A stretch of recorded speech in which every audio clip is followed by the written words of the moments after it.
ভারত নিয়ন্ত্রিত কাশ্মীরের জনপ্রিয় পর্যটন কেন্দ্র পাহালগামে মঙ্গলবার বিকেলে এক ভয়াবহ হামলায় কেঁপে উঠেছে।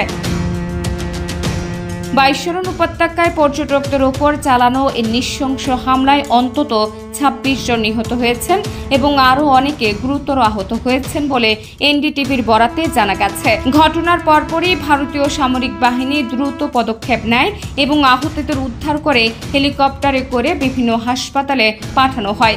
উদ্ধার কার্যক্রমে সেনাবাহিনী ও স্থানীয় প্রশাসনের যৌথ প্রচেষ্টা অব্যাহত রয়েছে। প্রধানমন্ত্রী নরেন্দ্র মোদী সৌদি আরবে সফররত অবস্থায় বিষয়টি জানতে পেরে তাৎক্ষণিকভাবে কেন্দ্রীয় স্বরাষ্ট্রমন্ত্রী অমিত শাহর সঙ্গে টেলিফোনে কথা বলেন এবং ঘটনাস্থল পরিদর্শন ও প্রয়োজনীয় ব্যবস্থা গ্রহণের নির্দেশ দেন। অমিত শাহ দিল্লিতে তার বাসভবনে জরুরি বৈঠকে বসেন।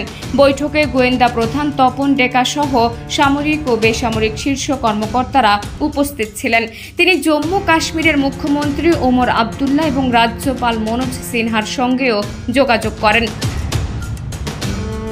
কাশ্মীরের রাজ্যপাল মনোজ সিনহা বলেছেন, পাহালগামে এই কাপুরুষোচিত হামলায় দায় যারা নিয়েছে কিংবা জড়িত তাদের কঠিন মূল্য দিতে হবে।